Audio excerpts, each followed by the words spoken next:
Yo, what is up, guys? Snap here. Today we're going to be talking about multiplayer in Last Epoch. As some of you might know, Last Epoch is having their 1.0 final release, which is slated for February 21st. For those of you who don't know, I am a PoE player mainly, and I do a lot of multiplayer and group play stuff in PoE. So the past few weeks, I've been playing a little bit of Last Epoch, refamiliarizing myself with the game since I haven't really played since the 0.9 multiplayer release. I've been cooking up a few builds that we're going to be planning on playing on the release of the 1.0, and so I'm going to share all that with you guys here today. So the first major question is, are supports viable? And the answer is yes. More specifically, there are certain characters you can play that will more than double your damage output, therefore making it worth to play that support character instead of just playing another carry. There are also supports that can provide you survivability, similar to like a Mana Guardian in PoE. So the short answer is definitely yes. There are supports that you can play in it, and there is some compelling builds you can play in multiplayer if this is kind of a playstyle you prefer to play with your friends. Anyways, I want to quickly go over a few benefits to playing in a party in Last Epoch that you can take advantage of when you're playing in a party. The very first one being is that when you're actually pushing inside of the monoliths here, if you die as the party leader, you can simply warp back into the monolith and continue doing the monolith with everybody instead of having to restart. This makes dying much less punishing, and this is especially relevant as you try and go deeper corruption. You do indeed still lose the specific echo reward. For example, you lose like the runes here if you were to die, but you can still complete the echo and continue on building stability and that kind of thing. As long as somebody is still alive inside of the echo, you can just teleport straight onto them. The second big benefit of playing in a party in Last Epoch is going to be when you're doing the shades here. If you're familiar with corruption pushing at all, there is a big incentive to not die when you're killing these shades, as it will reset your Gaze of Oribus stacks if you die while doing one of these shades. And having the Gaze stacks up is one of the fastest way to increase your corruption. And so what you can actually do is build an extraordinarily tanky character and have other people go and fight the shade, and they can just chain die to it if they'd like. And as long as the map host or the echo host is not dying, then the other people can just continually come in and chain die. And so those are two kind of auxiliary benefits to playing in a party, besides obviously the power that you can gain by playing very specific builds in a party as well. So with these benefits in mind, it's going to be super beneficial to be able to push super high corruption in a party. And if you're unaware or unfamiliar with Last Epoch, your gold gain is directly influenced by how deep corruption you are. And so when you're pushing 1,000, 2,000, maybe 3,000 corruption or something like that, having exceptionally strong builds and also having it so you're less likely to fail or break Gaze of Oribus, just going to result in you getting more gold overall. So the incentive is for you in Merchant's Guild especially is to try and push as deep corruption as you can, because that's really where the gold and the items are at. So the question is, what is the ideal party composition to be playing in Last Epoch, given that there's a max party cap size of 4? And I believe the main thing to be playing in Last Epoch is going to be 2 carries, a Paladin Support, and a Mage Support. We can get to the specifics of each one a little bit later, but first, let's start off with the carry build. The carry build of choice is going to be a Plasma Orb Runemaster, and there's a couple reasons for this. The first reason is that it is basically one of the highest damaging builds in the entire game right now. There are a few bugs associated with the build right now, which I'm going to go over later, and also some potential nerfs that might hit the build, and I'll also talk about that in a later section of the video, so just look at the timestamp if you're looking for that. But the reason why Runemaster is so good is that it's super good at getting a lot of more damage multipliers on the build, and the Paladin Support is providing a shit ton of % ink damage, and all this together is super synergistic in getting super high damage numbers. So if you're new to Last Epoch, the way Runemaster works is you get a rune above your head based off of the element which you cast. In this case, I can cast, for example, a fireball, and that puts a rune above my head, which is fire. And I can basically cast different elemental runes to do like fire, fire, fire, and then I cast Runic Invocation, and I get a very unique spell depending on which of the combinations I have casted together. Now, the invocation of choice, which we're going to be using to DPS, is going to be Fire, Lightning, Fire, which is a skill called Plasma Orb. Plasma Orb looks a little something like this. It summons a ball around you, which rotates. The ball has a hitbox, but separate from that, there is automatically striking lightning that goes around your character, similar to maybe like BV in Path of Exile, if you're familiar. And so there's an auto-targeting component to it, which is super nice for quality of life. The damage on this can get pretty insane, especially when you get a lot of cast speed. With everything ramped up and basically proccing both of the Jeweler's Star Dials that I have, you can just basically pump out like 1,000,000 damage hits on this pretty easily. So here is the planner for the Runemaster Carry. Now, I want to shout out somebody named Raid Boss Cannon here. He was kind of the original pioneer of the Plasma Orb Runemaster build. I made a few modifications here that kind of like suit it for group play type situation. Definitely check out Raid Boss Cannon. I'll put a link to his channel down in the description as well. So first things first, I'm going to go over just a quick overview of all of the skills. I'm going to try and be quick here and explain explain everything that's important here. So some nodes on Runic Invocation that are important here is we're going to be getting the Elemental Lore node, which gives us pen per intelligence. This node is currently bugged and is giving way too much elemental penetration per intelligence, so expect a bug fix on this on the 1.0 release and the damage to go down a little bit as a result. The other thing we're going down to is the Runic Energy passives here and getting double casts on our balls, also giving us a ton of more damage. We are getting 9% base crit over here, as well as some shock chance. Shock translates to lightning pen, so definitely super good here. Getting some cast speed and some spell damage, some more cast speed on the Runic Invocation itself over here, and then we're just adding a hefty amount of fire damage with the Word of Raya. For Frost Wall, the key things here is obviously going to be prepared wards. You might expect to see a nerf to this as well on the 1.0 release. Currently having 100% uptime on Flame Ward is just insane for your DR and survivability. So I wouldn't be surprised to see a nerf to this particular node as well, but this is definitely super important. The other thing that's really broken on Frost Wall is going to be Aspirant's Arrival. This gives you more damage for your next Runic Invocation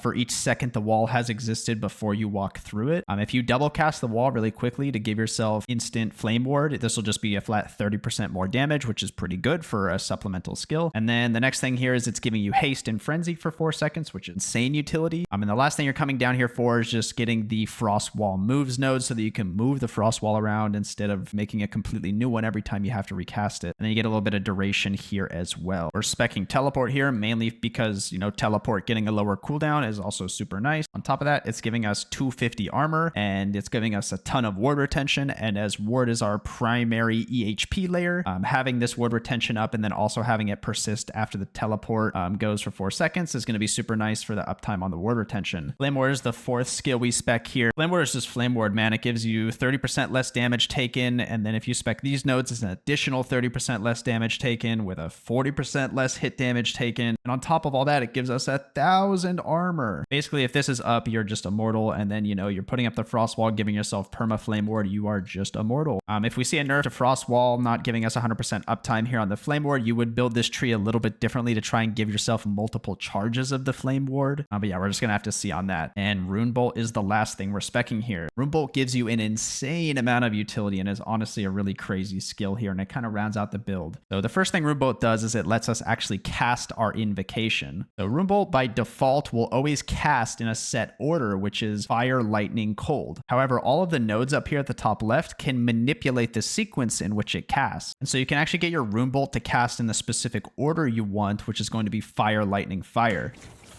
And it'll just repeat this sequence over and over again. Also has increased cast speed so that you can get your invocations out faster. It also solves your mana problems by giving you mana on hit via these nodes. And the projectiles also home, so you have homing projectiles that give you back mana. And mana is sometimes a big struggle in this game. And so having this solving your mana is definitely very convenient. And last but not least, you get a ton more damage from this node down here. Basically, you stack up Rune Weave stacks for each time you cast Rune Bolt, which is you're going to be max stacks all the time. And then you get elemental damage per stack of armor shred, and it's not uncommon to hit the cap of your armor shred because you're using Mad Alchemist Ladle. So this is going to be just a 21% more damage to your main skill, which is Plasma Orb. On top of that, the other node over here is going to be giving you another 9% base crit here, so it's super easy to cap your crit. That's it for all the skills. I'm going to quickly blaze through all the passives here and stuff that's important here. So starting on the mage tree, you're going to be getting a ton of int, cast speed, and then crit multi and some crit chance here. On the Sork tree, you're going to be maxing calculated destruction, which gives you int, and then also importantly, this gives you spell crit chance per intelligence, which is % increase crit chance. This node alone is going to be capping your crit. As you can see here on the calcs, that node alone is going to be giving us close to 400% increased crit chance on an endgame build. And so if you have 23% crit chance, it's going to be basically more than enough to cap out your crit. After you get all the crit chance from calculated destruction, you just want to get arcane momentum stacks here, which is just giving you a ton of cast speed. It's super nice quality of life. You also want to put 1 point in here to get chill chance to just inflict chill as an ailment for your Mad Alchemist Ladle. And then the last thing you're going to want here is Lightning Leech so that you can fill up your life to proc your Twisted Heart of Ukeros. Spellblade, you have the option to take some Ellie res here if you need a little bit of Ellie res to fill out your build. But other than that, there really isn't anything else worth taking in here. And as for the meat of the tree, it's going to be Runemaster. These nodes at the top here are super OP. It's giving you ward, it's giving you cast speed, it's giving you multi and reduced critical bonus damage taken. giving you even more molt, some crit chance, some more crit chance. This is giving you cast speed after you use a traversal skill, which is your teleport. This node's giving you a ton of int, which is giving you more crit chance, which is giving you CDR. And this is giving you some ward on crit with some more crit multi and then some spell damage down here. These last few points are just applying brands, and these are important for your main hand, which is Mad Alchemist Ladle. Ladle here gives you more spell damage per negative ailment on the target, and this basically counts for anything. On Last Epoch tools, you can scroll through the ailments tab here and quickly see that there are just dozens and dozens of negative ailments you can apply, and so you want to apply as many of these as possible, and brands are some of them. That's why you take them on the tree. Ladle is honestly a super OP item and is another thing that we might see a nerf on in the 1.0 patch, but currently it is definitely best in slot. They're all alternative weapons you can use, however, such as Wrong Warp. But for now, you're going to be shooting for a T7 legendary cast speed. If you have a 2 LP Ladle, you're going to be wanting to put crit multi on.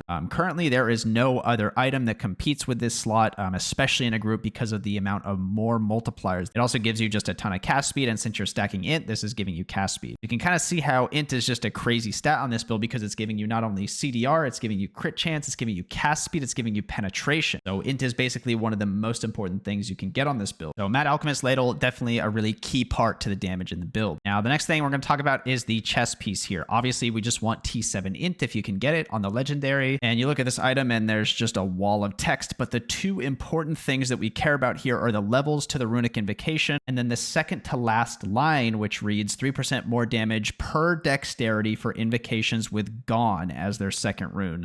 Gone is lightning as their second rune, so this applies to our plasma orb. So we're going to be getting 3% more damage per dexterity for our spells. We're sitting at 59 dex here, so this is going to be like 180% more damage to our spells. So not only are we getting something like maybe 100 to 200% more spell damage from the ladle, we're getting an additional maybe like 180% more spell damage via the chest piece. We have a ton of more multipliers on. And so the last few key components to doing a boatload of damage is going to be crit multi and percent ink damage. Luckily, Runemaster has both of those solved. It gets a boatload of crit multi for free just from the tree. It's getting 72% here from just wielding a wand. Also getting 20% multi from this node over here, 15 multi from the tree over here in the base mage class. Also has a ton of room to get multi on an offhand catalyst. It also can potentially get multi on an amulet. Now, this Omnis is definitely a chase item. This is like the dream item that you're going for. You might not be getting 1 LP Omnis, but in Merchant's Guild, hey, you never know. You might be able to get your hands on something like this. If you cannot get this Omnis, then your next best thing is going to be just a T7 crit multi with resistances, whatever you can get on the amulet. So we have a gargantuan amount of percent more damage from the wand and the chest. We're also getting a shit ton of crit multi from the tree. We're also getting a ton of crit multi from our catalyst as well as the amulet. There's two other puzzle pieces that we're missing, and that is going to be the percent ink damage and then obviously flat damage. Now, we're already stacking dex because the chest piece benefits the dex so much by getting a huge more multiplier. This is when you introduce something like Morning Frost, which gives you cold damage to attacks and spells per dex. This just makes dex like an insane damage stat for this build. You're getting 60 flat cold damage from the boots and then 180% more damage from the chest. The dex synergy here is insane, and it just makes you do basically infinite damage. You do, however, have to keep in mind that this does reduce your physical and cold res per point of dex that you have. So you can't really go super overboard on the dex. Just make sure you're trying to res cap there. So it's just something to keep in mind. As for the other items, I believe the helmet here, the bar boot, is going to be the best in slot just because it simply gives you dex and int. And then you can also get an additional int roll on top of that if you make it legendary. And obviously dex and int are just the best stats to be stacking here. If you can't get this legendary or this unique early on, you can simply just use a T7 int item or a T6 int item and then just get whatever reses you can until you get this unique. You're going to want to either put dex or int here on the Twisted Heart of Eukaros, and Twisted Heart converts some of your current health to ward whenever you cast a spell. And Rude Bolt, luckily enough, is a spell, and you can convert a ton of your health to ward really fast with all the cast speed you get from Alchemist Ladle. Problem is you need to recover that life back somehow, and that is where the leech on the Sork tree becomes important. You need some way to get back your life so that you can continue converting it to ward, giving yourself a big EHP layer. So this relic is definitely going to be best in slot here. As for the gloves here, you're going to want a Swaddling of the Erase simply because it gives you attributes, which is dex and int is just what you want. Cast speed, another stat that you want. And then you can also try to get whatever resistances and dex and int. If you're going Merchant's Guild, you can try and buy a lot of these and just incubate them to see what comes out. But ideally, you're going to want to pair these gloves with dex, int, or some kind of res, some mixture of those.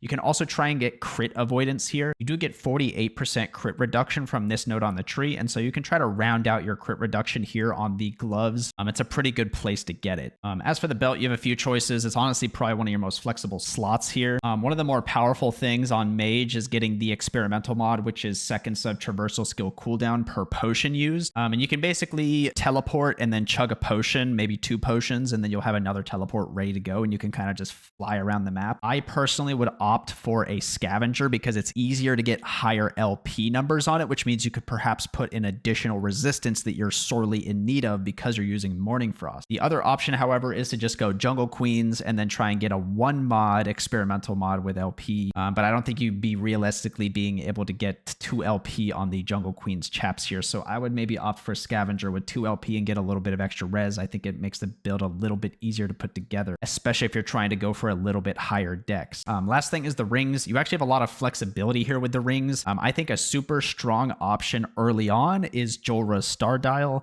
These drop guaranteed with LP when you first do the Temporal Sanctum. And you can actually get a ton of 2 LP Jorah Star Dials as well. And I think these are going to be abundantly available on trade in the Merchant's Guild. And you can slap Dex Int on them. And basically, whenever you use a traversal skill, which is teleport, you just triple your Dex and Int values, and your damage skyrockets during those 4 seconds. And honestly, those 4 seconds is enough to just absolutely evaporate anything in the game. And I think having that burst damage is super important with the nature of monoliths. Basically, you can have somebody else run to the objective, you can teleport in on them, and then you can quickly teleport to boost your stats and just blow up the objective and go to the next monolith. And so this is definitely a super strong option. There are, however, other options. You can just wear a purple item here, normal exalted, and put either Dex or Int, and then just get as much res as you can. And then a third option here for your ring slot would obviously be red ring. If you're looking to go a little bit tankier, you can try and get a red ring here. It's just 10% flat DR. And you obviously hit the attribute requirement here. And then obviously in Merchant's Guild, you could be looking to snipe 1 LP red rings. That would be the dream. All right, that's the gearing of this character out of the way. The few important things to mention here on blessings, you're going to want to get the shred blessings here. These are in fact ailments. And these also obviously reduce the enemy's resistances. So that's beneficial. But because these count as ailments, you're stacking up more damage for the ladle. And so that's super easy as well to get on blessings. And then obviously you want some multi and some Ellie res here. As for idols, there's just one important thing to mention here, and that is you can get stun immunity on the character via this 1x4 idol. You can use 1 or 2 of these if you would like. And then the best thing to get on it would be cold res, since you're going to be starved for cold res because of Morning Frost. You can get up to 6 seconds of stun immunity after using teleport. It feels amazing. I highly recommend. The rest of the idols here are just going to be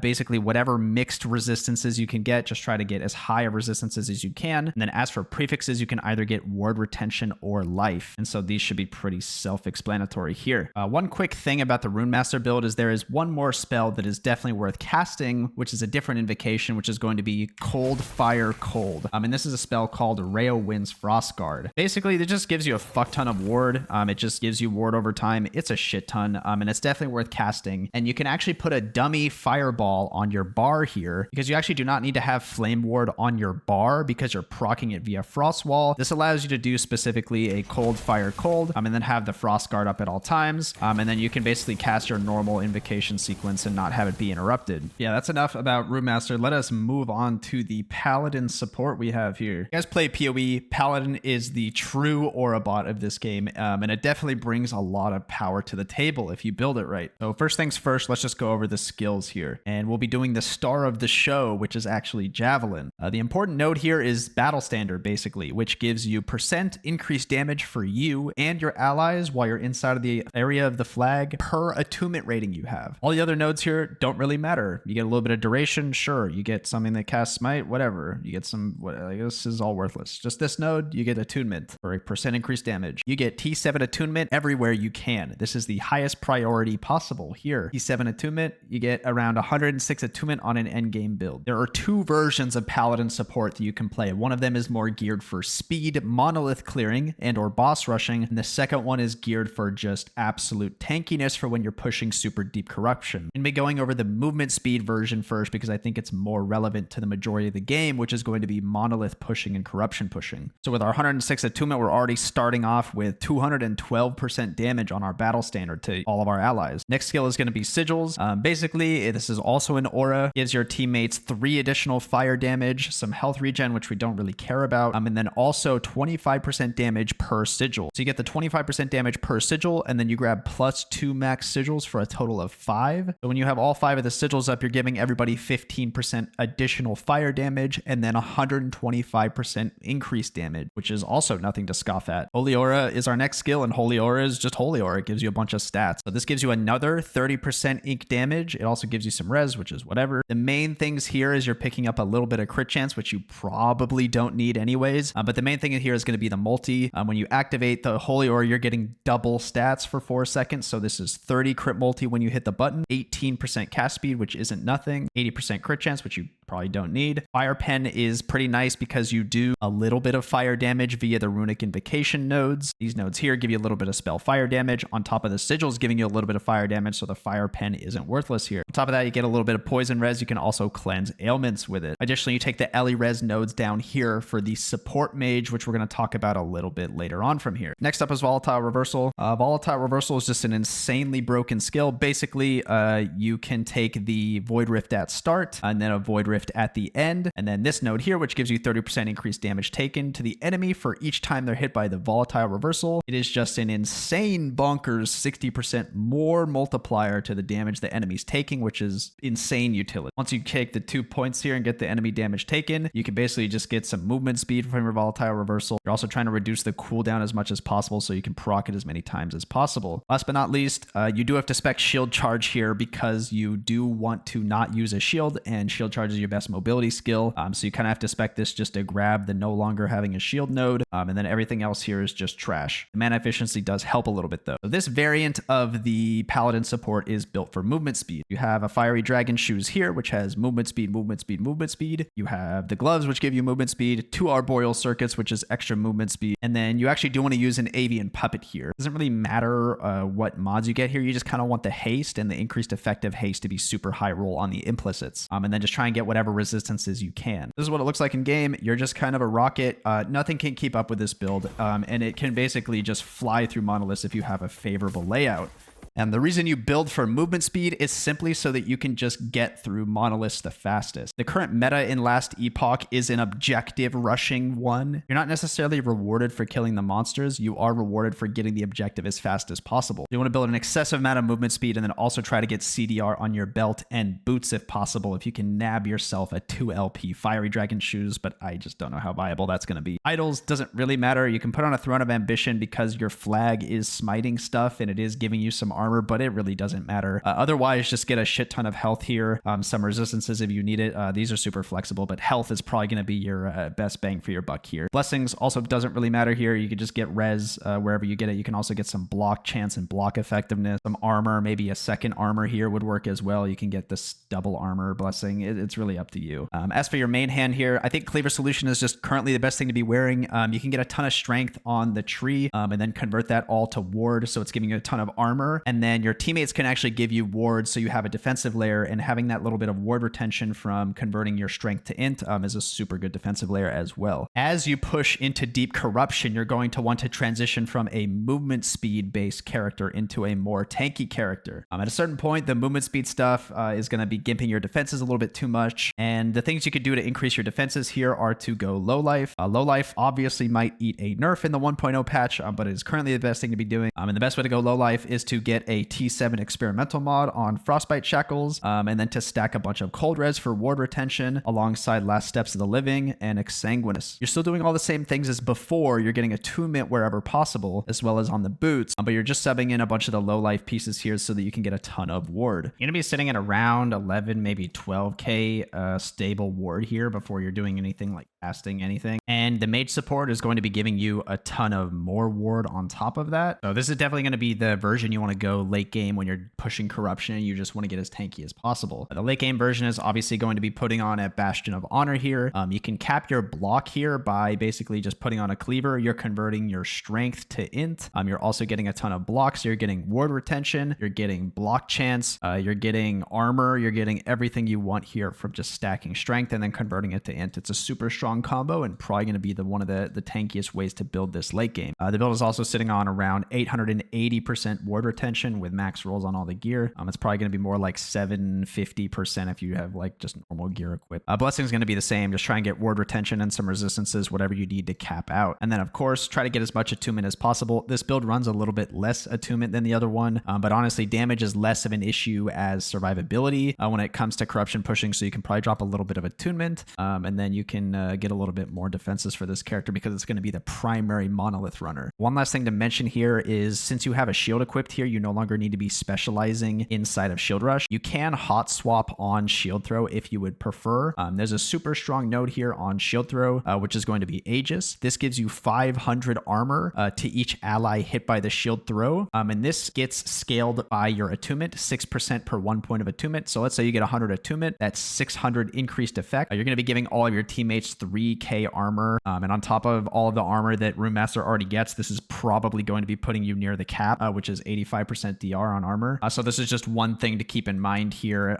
You can perhaps, when you're running echoes, take off volatile reversal and put on a shield throw, or drop sigils and put on a shield throw if you need that little bit of extra defense, and then just switch it on your bar whenever you're trying to kill like a boss or the end of the echo. So overall on the support, getting a shit ton of damage from the sigils, getting a shit ton of multi and extra damage from the holy aura, getting a shit ton of damage from the javelin, a 60% more multiplier on volatile reversal, and a whopping 3k armor on the shield throw.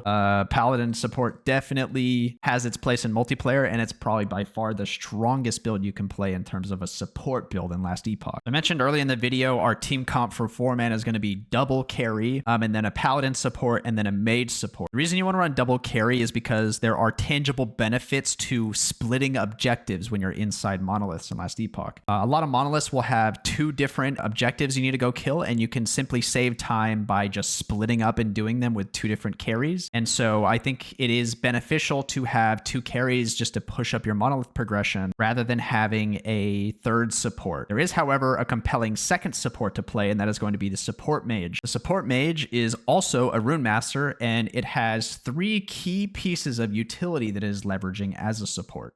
First off, I'm going to talk about Snap Freeze.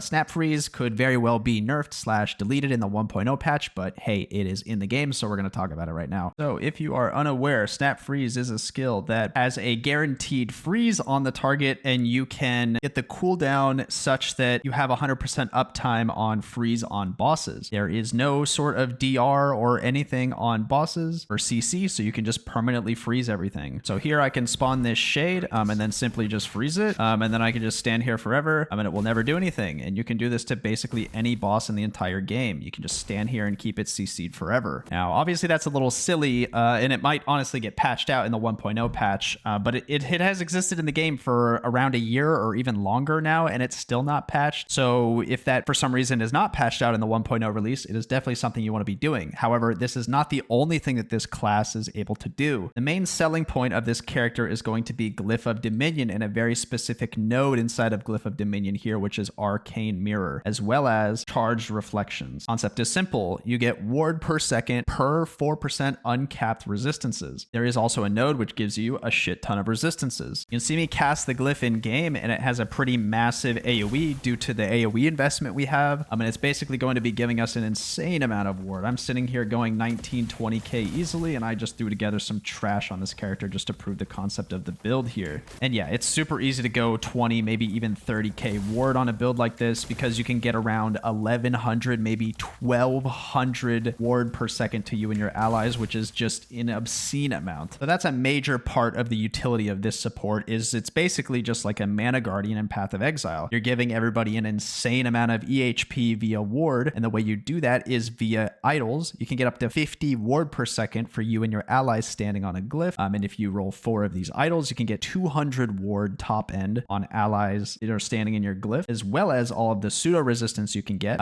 It also has super good synergy with Frostbite Shackles here. Frostbite Shackles with low life is an insane build archetype right now. It's probably the highest EHP you can get. Not to mention, you're giving yourself even more ward per second for uncapped cold res, so you have a huge incentive to stack cold res here. You basically get cold res on all the places you can, and then finally there's a chess mod which gives you up to a whopping 170 ward per second for you and your allies standing on your glyph. A well-optimized build here can easily give your team like 1,000, maybe 1,100 ward per second while you're standing on the glyph. And you can get the AoE extremely big, as you saw in the clip earlier. The last bit of utility that this build can provide, because it is a Runemaster, is going to be casting an invocation called Covenant Arc. Now, Covenant Arc is a cold lightning invocation, and what it does is it arcs between allies and enemies to give your allies 100% shock chance and plus 10 lightning damage for spells and attacks. The buff lasts 4 seconds and can stack, but you can only hit each target once per second. This once per second is a lie. You can hit allies more than once per second, but only if you're getting double casts on Runic Invocation via these Runic Energy nodes. So if you do get a double cast on the Runic Energy, it does hit twice and give you the bonus damage. It is completely possible to get up to 70, maybe 80 spell damage on these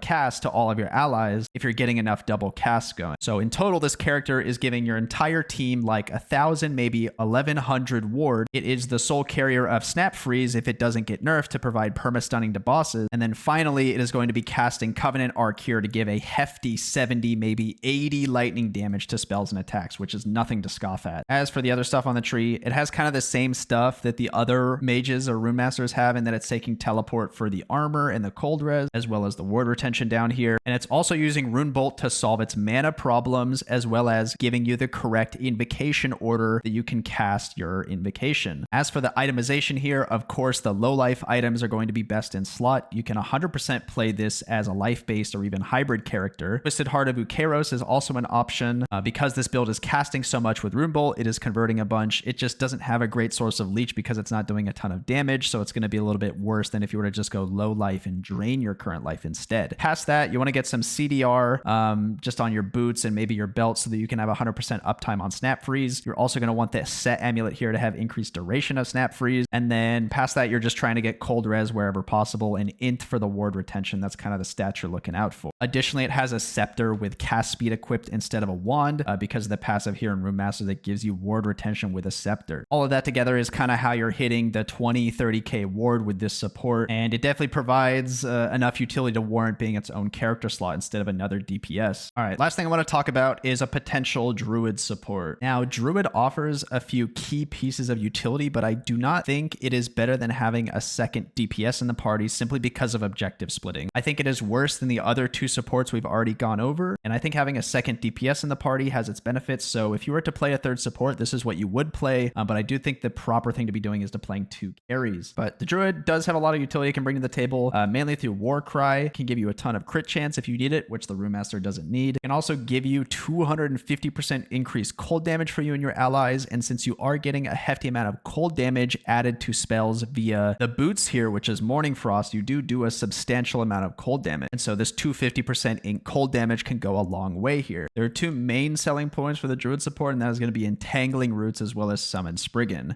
Basically, Entangling Roots, you can hit your allies with it, and it has just a boatload of physical spell damage as well as spell damage down here. You can get 50 from this skill alone, and then you can just come down here and make it go in a circle, which is kind of whatever. And then separate from that, Spriggan can give you some dodge rating per attunement, which is not super impactful. You can get like 20-30% chance to dodge from this. And then it also gives some additional spell damage as well as base crit chance, which once again we don't need, and then crit avoidance, which is pretty nice, but we can get crit reduction through other ways. So mainly we just care about the spell damage here, which we get from this Aura of Kinship, as well as the spell damage here on the Entangling Root. It's something like 65 spell damage all added together, which is not insignificant. And then the 250% ink cold damage from Warcry, it is pretty compelling. The last bit of thing you can do here is to get Summon Wolf and then do Howl, which is just 50% ink damage when it procs. And then you can use Swipe to basically reset the cooldown here and give another Howl on the Wolf. And so that is another way to increase your damage. But I do think that this particular build is just worse than the other supports, so I don't think it's worth playing. It's just something to explore if you are wanting to play a Druid support. I do think it'll increase the damage. It's just not going to be as good as a Runemaster support. And then as for your itemization, you're going to be doing pretty similar things to the Paladin, where you go Cleaver Solution to get a bunch of armor converted to ward retention via Bastion, and then low life through Exsanguinous, Last Steps of the Living Frostbite Shackles. That cold res on all of your stuff. It's going to be the biggest defensive layer. It's going to be that ward stacking, unless we see some pretty crazy massive nerfs to the ward formula and the ward retention and the way it works. And that's going to be the way you're going to be building all of these supports, is going low life. Yeah, that kind of goes over all the potential builds we might be playing for the 1.0 Last Epoch release. There are a few other topics here I want to talk about quickly, and that is going to be potential nerfs nerfs for the 1.0 patch and how maybe you want to navigate those nerfs. First elephant in the room here is on Runemaster, and that is going to be these passive skills here.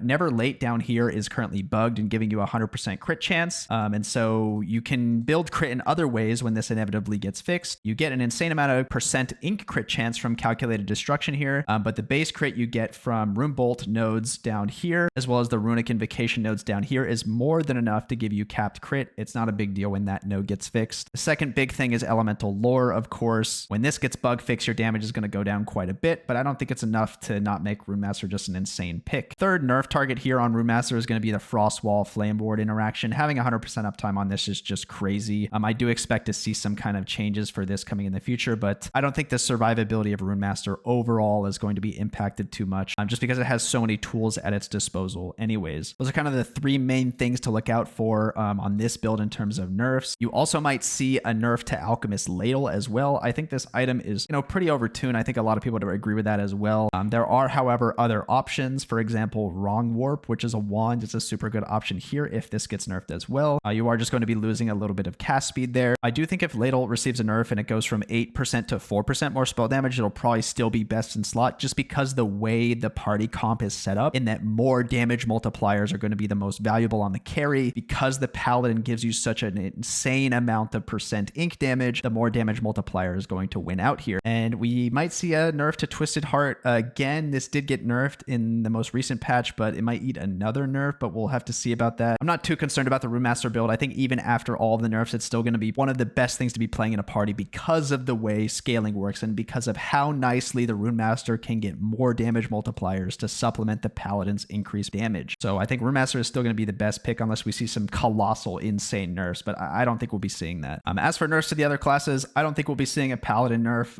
It's just really not on the radar. I don't think they think supports are too strong. I don't think we'll be seeing any changes to this. The Paladin support is definitely going to be something that's going to be the most played if you want to be playing a traditional, Aurabot support character in Last Epoch. And then the last thing to talk about here is going to be the Runemaster support and any potential nerfs that this might see. Obviously, Snap Freeze could be tossed in the trash, but we just have to wait and see the patch notes for that. If Snap Freeze does get nerfed, you might just slap on Flame Ward for yourself or Frost Wall if you can proc Flame Ward, even if it's not specialized. Like there's some potential there to throw on another skill that is useful. There's also a world in which Snap Freeze just gets a nerf, but you can still have high uptime of freezes. And in that case, it still might be worth it to have Snap Freeze on your bar so they can continually interrupt bosses' attacks and that kind of thing. And the last thing that might be nerfed here is going to be Low Life. We have been speculating some nerfs with Low Life. Exsanguinous Last Steps of the Living combo is pretty good. So we might see some nerfs to that, but there are ways to build this character without Low Life via Cleaver Solution and Bastion, which is kind of showcased on the Paladin here and the Druid. It's a pretty good way to build this character as well. There also is the potential to make this character go Mom or mana taken as damage before life, but we're just going to cross that bridge if and when this gets nerfed, and we're not just going to wait for the patch notes for that. If there's some pretty significant changes to all of these builds, I will make an addendum, just an update video going, over all the builds after I've read the patch notes, but this should get the bulk of the knowledge of the builds that we're playing out, so you guys can kind of try and form your parties and stuff a few weeks before the release here. Now, one last topic here to talk about is going to be how to level all of these builds. And now we have 3 mages in the party and a paladin. All 3 mages currently, the best way to level is via a skill called Glacier. You unlock this super early at level 5, and you can basically use it the entire campaign, and then also into early monoliths if you'd like before you do a plasma orb transition. So basically you're just kind of running through the zone, just dragging a bunch of mobs, and you can turn around and like dump a Glacier, and the entire pack just basically it's one shot. And that's kind of like the playstyle. You can just run through the whole zone and cast a Glacier, and it basically kills the entire pack. The basics of leveling is to just take these increased damage nodes here until you can grab the preparation down here, which is next spell damage every 3 seconds. You get a huge spell damage bonus, which is perfect for Glacier because it's a skill you don't cast very often, but it hits very hard. And you basically just max preparation all the way here. You can grab some crit multi, and then as soon as you hit 20 points, you're going to want to go over to the Runemaster tree. And your goal here is to unlock Rune Bolt as fast as possible, because once you unlock Rune Bolt, is really when you can truly start to play Runemaster and then switch over to Plasma Orb. From here, you can spec % ink damage just on the tree. It just helps while leveling. I mean, because it's so easy to respec, you can just respec this all later. I would max out the % ink damage down here and then start grabbing the normal stuff down here, which is just going to be your traditional tree until you hit around 30 points. I mean, once you hit 30 points, you're going to slap on Rune Bolt. From here, you're going to unspec, the preparation nodes. You're going to unspec these nodes down here and put them into the traditional tree. And then from here, your first priority is to get all of the cast speed on the tree, which is from Arcane Momentum. And then also make sure to get the cast speed here, which is at Unsealed Mana. And then you can basically just play the normal build starting from around level 30, maybe 35. While you're leveling up, you're going to be specking Glacier first, and then Mana Strike second. Glacier has insane mana problems, but if you spec Mana Strike, you can basically just cast a Glacier and then whip a mob to get a bunch of mana back, and then cast a Glacier and then whip a mob to get a bunch of mana back. I mean, that's kind of the cycle you're doing. It's a super brain dead play style. It's super easy. Glacier does a ton of damage, and it's extremely easy to use Glacier to carry yourself to around level 40, get through the early campaign, and then switch to Plasma Orb when you do a full transition. As for the Paladin, there's not much to say about the leveling. You can start playing Paladin at level 1.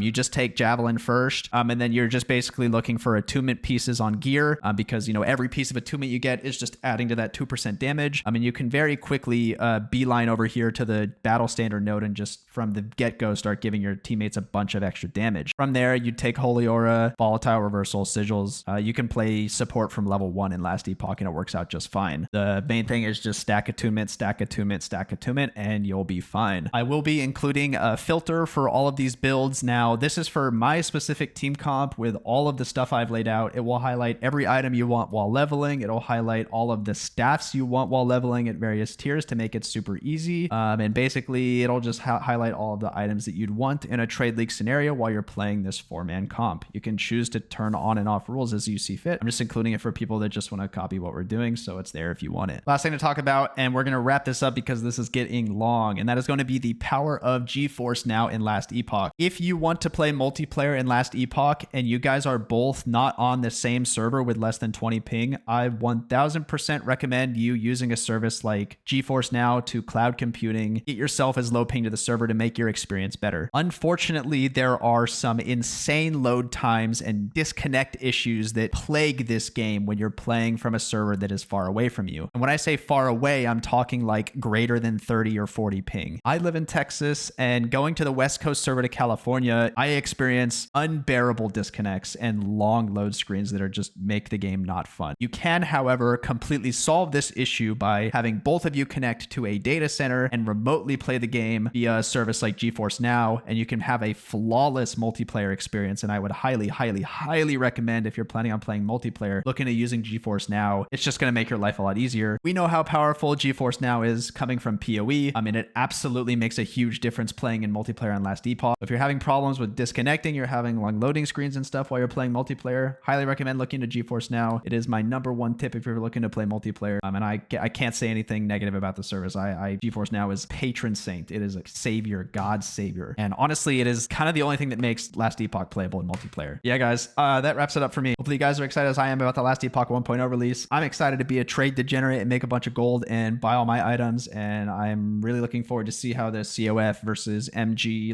trade thing plays out. In a game like this, I'm super excited for it. And we'll just be blasting 4-man deep corruption pushing, trying to make as much gold as possible. So it should be a lot of fun. Anyways, if you have any questions or anything like that, you can always leave them in the comments. I'm happy to answer any questions you guys might have. I'm also going to be streaming the league start, so just be looking out for that. We'll be happy to see you guys there if you want to pop in. And once again, I'm Snap, and thanks for watching.